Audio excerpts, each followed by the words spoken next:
Nagsimula ang pelikula kay Bull na 10 taon nang nawawala sa kanilang lugar. Ngayon ay bumalik na siya at gustong maghihiganti. Isang gabi nasa kotse siya at binigyan siya ng driver ng baril para sa kanyang plano. Pumunta sila sa isang lihim na lugar.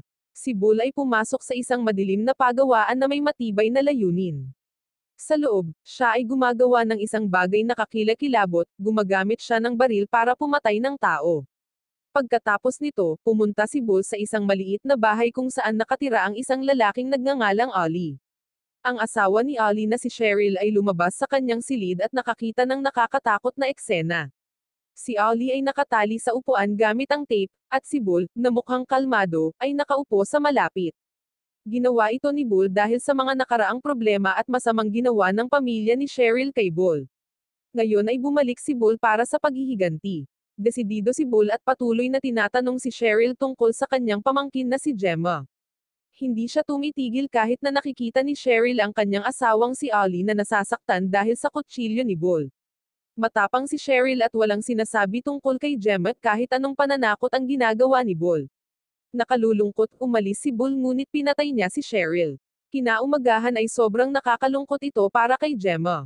Kasama niya ang asawang si Gary nang makatanggap siya ng nakakagulat na balita. Sinabi sa kanya ng kanyang ama na si Norm na namatay sina Cheryl at Ollie. Walang nakakaalam kung bakit, at iniisip ni Gemma na maaaring dahil ito sa isang nabigong pagnanakaw. Isang hapon, nakipag-usap si Bull sa isang batang lalaki na nagngangalang Adam at binigyan siya ng seryosong mensahe. Hiniling niya kay Adam na sabihin sa kanyang ama na si Marco na gusto niya itong makita. Nag-aalala si Adam at mabilis na umuwi para sabihin kay Marco. Nagiging balisa si Marco nang marinig niya ito. Sa gabi, si Marco, na nakakaramdam ng pressure, ay kumukuha ng kutsilyo sa kusina. Sinabi niya sa kanyang asawa na i-lock ang lahat ng pinto at manatili sa loob hanggang sa siya ay bumalik. Maingat na naglalakad si Marco sa madilim na kalye, nakakaramdam ng sobrang alisto at kaba. Tumingin siya sa paligid at nakita si Bull, isang kapansin-pansin at nakakatakot na tao. Ang mga alaala mula sa 10 taon na ang nakakaraan ay bumalik kay Marco, na nagpapaalala sa kanya ng isang kakilakilabot na pagtataksil. Noon, may ginawang masama sina Marco, Clive, Norm, at Gary kay Bull, na dati nilang kaibigan at contract killer. Kinulong nila siya, sinunog, at pagkatapos ay binaril siya upang matiyak na hindi na siya mabubuhay pa. Si Bull ay naging kaalyado nila, ngunit nagpa silang alisin siya sa pinakamalupit na paraan, at ang mga dahilan ay misteryo pa rin. Nang makitang muli si Bull, naramdaman ni Marco ang mabigat na pasanin ng kanyang mga nakaraang aksyon. Napuno siya ng panghihinayang at kalungkutan, na sana ay mabawi niya ang ginawa nila sa dati nilang kaibigan. Habang si Marco ay nagpupumiglas sa kanyang pagkakasala, ang kanyang asawa ay labis na nabalisa. Nagpa siyang tawagan si Marco upang makakuha ng katiyakan, ngunit sa kanyang takot, sinagot ni Bull ang telepono, na lalong nag-alala tungkol sa kaligtasan ni Marco. Puno ng takot, sinimulan niyang hanapin ang kanyang asawa. Nakakasakit ng damdamin ang nahanap niya, wala ng buhay si Marco, na may kaparehong kutsilyo sa kusina na dala niya na brutal na inilagay sa kanyang bibig. Napahiyaw siya sa kawalan ng pag-asa, at ang kanyang mga pag-iyak ay umaakit sa mga kalapit na tao na nagmamadaling tumulong. Upang maunawaan ang matinding puot sa kwentong ito, kailangan nating bumalik sa 10 taon. Sina Bull, Marco, at Clive ay bahagi ng isang mapanganib na grupo ng mga asasin na pinamumunuan ni Norm. Ang kanilang karaniwang trabaho ay takutin ang mga taong may utang at gumamit ng dahas kung kinakailangan. Minsan, naatasan silang harapin si Mike, isang may-ari ng pabrika na hindi nagbabayad ng malaking utang sa kanya. Sinabi ni Norm, na kilala sa pagiging mapuwersa, kay Mike na kailangan niyang isuko ang kanyang pabrika para mabayaran ang kanyang utang. Ang grupo ay may marahas na reputasyon, at si Bull ay gumawa ng isang bagay na labis upang matiyak na naiintindihan ni Mike. Pinutol niya ang mga daliri ni Mike upang ipakita kung gaano sila kadelikado. Paulit-ulit na tinatakot ni Norm si Mike na sinasabing mauubos ang kanyang mga daliri kapag hindi siya pumayag. Dahil sa kawalan ng pag-asa, sa wakas ay sumuko si Mike at pinirmahan ang dokumento ng kanyang pabrika upang bayaran ang kanyang utang. Matapos nilang tapusin ang misyon at pabalik na sila, may kakaiba na tanong si Bull. Tinanong niya si Norm at ang iba pa kung bakit wala si Gary sa operasyon, na tila kakaiba sa kanya. Pero sa halip na sumagot, tahimik lang ang mga kasamahan niya, sadyang umiiwas sa tanong. Ang katahimikang ito ay lalong naghinala kay Bull. Nang makauwi si Bull, tila totoo ang kanyang hinala. Nakita niya ang sasakyan ni Gary na nakaparada sa labas. Pagpasok niya sa bahay, nalungkot siya nang makitang nakipagbakbakan ang kanyang asawang si Gemma kay Gary. Matagal nang alam ni Bull ang tungkol sa kanilang pag-iibigan ngunit pinili niyang baliwalain ito dahil nag-aalala siya kung paano maapektuhan ng breakup o away ang kanilang anak na si Aiden. Ilang araw pagkatapos ng nakakainis na insidente, nagpa siya si Norm na kumilos. Kinausap niya si Bull kasama si Clive sa kanyang tabi tungkol sa mga problema sa kasal ni Bull sa anak ni Norm na si Gemma. Malinaw na gusto ni Norm na hiwalayan ni Gemma si Bull dahil naisip niya na magiging mas mabuting partner si Gary para sa kanya. Hindi na nagulat si Bull sa kahilingang ito dahil alam niyang may mga nakatagong dahilan si Norm. Kung papakasalan ni Gemma si Gary, na sangkot sa isang matagumpay na negosyo ng droga, bibigyan nito si Norm ng direktang koneksyon sa kalakalan ng droga, na tutulong sa kanya sa kanyang mga ilegal na aktibidad. Sa kabilang banda, ang kinikita ni Bull ay hindi tiyak at umaasa lamang siya sa kanyang trabaho bilang isang contract killer, na hindi nababagay sa mga ambisyosong plano ni Norm. Kahit na nagkaroon ng marahas na trabaho si Bull, mayroon siyang malambot na puso, lalo na sa kanyang anak na si Aiden. Sa bahay, malaki ang pinagbago ni Bull. Siya ay naging isang mapagmahal at mapagmalasakit na ama, na nagpapakita kay Aiden ng maraming pagmamahal at atensyon. Ang panig na ito ni Bull ay ibang-iba sa matigas at walang pusong contract killer image na mayroon sa kanyang pagkatao. Isang gabi pagkatapos maligo ni Aiden, may kumatok sa pinto. Ito pala ay sina Clive at Marco na may dalang mensahe mula kay Norm. Gusto ni Norm na makipagkita kay Aiden sa amusement park, na ikinabahalin ni Bull, ngunit pumayag siya sa kahilingan ni Norm.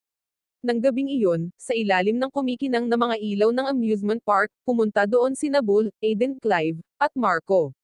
Kakaiba ang pakiramdam ng masayang kapaligiran sa parke dahil sa sobrang tensyon. Kasunod ng mga tagubili ni Norm, dinala nina Clive at Marco si Aiden sa isang naghihintay na sasakyan upang matiyak na hindi niya maririnig ang susunod na mangyayari. Sumenya si Norm kay Bull na pumunta sa isang tahimik na lugar kung saan naghihintay sina Gemma at Gary. Nagkaroon ng matinding tensyon sa hangin. Si Gemma, na ngayon ay lubhang naaakit sa pera at katayuan ni Gary, ay ipinagkanulo si Bull nang walang anumang pagsisisi. Pinili niya si Gary kaysa kay Bull at ginawang napakalinaw na nauubos na ang oras ni Bull. Bago makapag-react si Bull, bumunot ng baril si Norm at tinamaan si Bull. Nadapa si Bull mula sa hampas at sinabi ni Norm kay Clive na kontrolin ang sitwasyon. Sa mabigat na puso, ginawa ni Clive ang sinabi sa kanya at tinulungan si Bull, na nalilito, na sumakay sa trunk ng isang kotse, tahimik na humihingi ng paumanhin. Pagkatapos ay umalis ang kotse, dinala si Bull sa isang malayong lugar at ang kanyang hinaharap ay hindi sigurado. Sa isang kakilakilabot na twist ng kapalaran, natagpuan ni Bull ang kanyang sarili na ganap na pinapahirapan ng mga taong dati niyang itinuturing na kanyang pamilya at pinakamalapit na kaibigan. Pinilit nila siyang isakay sa isang luma at sira-sirang camper van na kinakalawang at nabubulok na. Sa loob ng mabangis na sasakyang ito, si Gemma, na nagpapakita ng lamig na hindi pa nakikita ni Bull, ang siyang nagpapahirap sa kanya. Ang kanyang mga pagtatangka na lumaban ay tila walang silbi dahil malinaw na lahat sila ay nagtutulungan para sa isang masamang layunin. Sa boses na puno ng puot, inihayag ni Gemma ang lawak ng kanyang pagkakanulo. Inamin niya na ang buong plano ay ang kanyang ideya na alisin si Bull sa kanyang buhay. Gusto niya nang hinaharap kasama si Gary at nakita niya si Bull bilang isang posibleng balakid. Para masiguradong gagana ang plano niya, humingi siya ng tulong kina Clive at Marco. Natukso sila sa mga pangakong pera nina Norm at Gary, kaya hindi na mahalaga sa kanila ang kanilang katapatan kay Bull. Matapos pahirapan si Bull sa mahabang panahon, sumenya si Norm para sa susunod na kakilakilabot na hakbang. Napakalupit ng ginawa ni na Marco at Clive, pinainom nila si Bull ng gasolina, na nakakalason. Dahil dito, nawalan ng malay si Bull. Samantala, maingat na ikinalat ni Gemma ang gasolina sa buong camper van. Ang kanyang huling gawa ng pagkakanulo ay ang pagsunog ng sasakyan na nasa loob pa rin si Bull. Ang gabi ay naging isang nakakatakot na eksena na may mga hiyawan, apoy, at pagkalito sa lahat ng dako. Nasunog ng husto ang camper van at nasusunog ang katawan ni Bull. Natagpuan niya ang isang hindi kapani-paniwalang pagsabog ng lakas na hinimok ng kanyang malakas na kalooban na manatiling buhay. Sa sobrang lakas ng loob, kinaladkad niya ang sarili palabas ng nasusunog na van. Mula sa malayo, nakakulong ang batang si Aiden sa loob ng sasakyan at nakita niyang nasusunog ang kanyang ama. Nagpanik siya at pilit na bumaba ng sasakyan para tulungan si Bull, ngunit determinado si Norm na pigilan si Aiden. Sinigawan niya si Marco na panatilihing nakalock si Aiden sa sasakyan, at si Marco ay sumunod. Ang mga sigaw ni Aiden para tulungan ang kanyang ama ay sinasamahan ng masakit na sigaw ni Bull, na nagdulot ng napakalungkot at nakakaaliw na tunog. Sa isang huling malupit na pagkilos, itinutok ni Norm ang kanyang baril at binaril si Bull. Ngayon lumipat tayo sa isang normal na lugar kung saan doon nag-aaral ang anak ni Clive.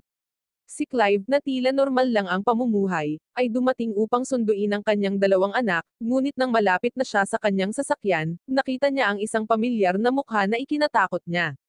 Laban sa lahat ng pagkakataon, si Bull ay buhay at naghihintay sa kanya ng may nakakatakot na katahimikan.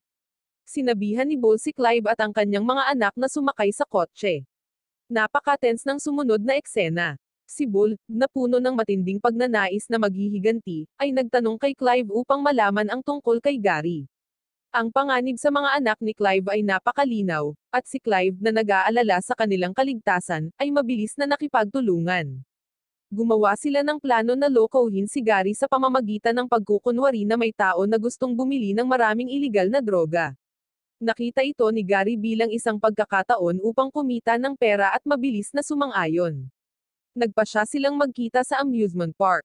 Sa mahalagang gabing iyon, nang malaman ni Bull na nasa amusement park si Gary, hindi na siya nag-aksaya ng oras. Iniwan niya si Clive at ang kanyang mga anak at mabilis na pumunta sa park. Lumapit siya sa likod ni Gary na may hawak na kutsilyo. Ang biglaan at nakakagulat na hitsura na ito ay nagpagulat kay Gary dahil naniniwala siyang patay na si Bull sa nakalipas na 10 taon. Ngunit sa hindi inaasahang pagkakataon, si Bull ay nabuhay, at siya ay naghihiganti. Sinabihan ni Bull si Gary na sumakay sa teacup ride, at habang umiikot ito, patuloy siyang tinatanong ni Bull kung nasaan si Gemma. Sinabi ni Gary na hindi pa niya nakakausap si Gemma simula nang iwan niya si Bull, ngunit naramdaman ni Bull na may itinatago si Gary, kaya nadismaya siya at sinaktan si Gary. Nang huminto ang biyahe, mabilis na umalis si Bull, naiwan si Gary, nasaktan at natakot. Matapos ang insidente sa amusement park, patuloy na hinahanap ni Bull si Gemma, na nagdala sa kanya sa isang nightclub. Gamit ang kanyang kriminal na kaalaman, nakilala niya ang isang nagbebenta ng droga sa abalang club. Pinilit ni Bull ang dealer para sa impormasyon at inamin ng dealer na middleman lang siya at hindi alam kung nasaan si Gemma. Hindi pa handang sumuko si Bull. Sinabi niya sa dealer na mag-set up ng isang pulong sa kanyang boss na nangangako ng malaking deal. Sumang-ayon ang dealer at hindi nagtagal ay papunta na si Bull upang harapin ang mahiwagang boss ng droga na ito, umaasang malaman pa kung nasaan si Gemma. Nang makarating si Bull sa lugar ng nagbebenta ng droga, nakilala bilang si Dave, hindi siya nag-aksaya ng oras. Tinanong niya si Dave tungkol sa anumang koneksyon sa isang babaeng nagngangalang Gemma. Naramdaman ni Dave na naroon si Bull para sa impormasyon tungkol kay Gemma at nagsimula siyang maghinala sa totoong intensyon ni Bull. Upang mukhang hindi nakakapinsala, kumilos si Bull na parang interesado siyang bumili ng mga gamot at humiling ng isang shot ng inumin ni Dave ng maayos. Sa sandaling ibinaba ni Dave ang kanyang pagbabantay, mabilis na kumilos si Bull at pinutol ang isang braso ni Dave. Sa gulat at takot, inamin ni Dave na kilala niya si Gemma. Nang hindi naghintay, pinigilan ni Bull ang pagdurugo sa nasugatang braso ni Dave. Para hindi magalit si Bull, pumayag si Dave na dalhin siya sa lugar ni Gemma dahil nag-deliver na siya doon noon pa man. Sa lumang tahanan ni Gemma, hinarap ni Bull ang kanyang dating asawa, na nagre-relax at labis na nagulat. Akala niya patay na si Bull sa nakalipas na 10 taon. Hindi nag-aksaya ng oras si Bull at sinabihan siyang tawagan ang kanyang ama, si Norm, para pumunta. Nakaramdam ng pagkakulong at takot si Gemma kaya ginawa niya ang sinabi ni Bull. Hindi nagtagal, nagpakita si Norm na may dalang shotgun, ngunit nang biglang sumulpat si Bull, nagulat si Norm at aksidenteng nagpaputok ng baril. Sa gulat ng lahat, tinamaan ng bala si Gemma. Sinamantala ang kaguluhan, mabilis na inatake ni Bull si Norm sa pamamagitan ng pagsaksak sa kanyang binti at pagkatapos ay nilagyan niya ng unan ang mukha nito. Habang nakahawak kay Norm, tinanong ni Bull ang sugatang si Gemma kung nasaan ang kanilang anak na si Aiden. Noong una, lumaban si Gemma, ngunit sa ilalim ng patuloy na panggigipit ni Bull, sumuko siya at sinabi sa kanya na iniwan niya si Aiden ng mag-isa, sa pag-aakalang patay na si Bull taon na ang nakakaraan. Nang malaman kung nasaan si Aiden, humina ang pakikibaka ni Norm sa ilalim ng pagkakahawak ni Bull at kalaunan ay tumigil siya sa paggalaw. Galit kay Gemma sa pag-iwan sa kanilang anak, ginamit ni Bull ang shotgun ni Norm upang wakasan ang kanyang buhay. Pagkatapos ay nagpatuloy si Bull sa mahabang paghahanap para sa kanyang anak na si Aiden, walang kapagurang naghahanap sa mga lugar kung saan ang mga magulong kabataan ay tumatambay. Nagbunga ang kanyang determinasyon nang makita niyang malungkot na nawala ng malay si Aiden dahil sa paggamit ng droga. Mabilis na kumilos si Bull at dinala ang kanyang anak sa malapit na simbahan kung saan maingat niyang inilagay ito sa harap ng altar. Ang pinakamatinding bahagi ng kwento ay nangyari sa kalmado at banal na simbahan. Pumasok ang vicar, isang babaeng naglilingkod sa simbahan, at nakita si Aiden na nakahandusay sa sahig. Nagmadali siyang tulungan ang batang walang malay, ngunit biglang natigil ang kanyang kilos nang makita niya si Bull. Si Bull ay tila isang tao na bumalik mula sa isang madilim na lugar na may mga kwento na nagmumungkahi na gumawa siya ng isang masamang pakikitungo upang makaganti. Itim na itim ang mga mata nito kaya mas lalo siyang natakot. Ngunit ang tanging ginawa ni Bull ay hilingin sa vicar na alagaan si Aiden na ngayon ay nag-iisa sa mundo. Nang walang sinabing anuman, umalis siya sa simbahan, nag-iwan ng isang misteryo habang nagtatapos ang pelikula. Ang moral lesson ng pelikula ay hindi kailanman ipagpalagay na ang isang tao na iyong sinunog at binaril ay patay na, dahil maaaring bumalik sila pagkaraan ng 10 taon na may sama ng loob at isang napakaabala na agenda. Wow naman! Doon nagtatapos ang pelikula mga idolo, salamat sa inyong panonood.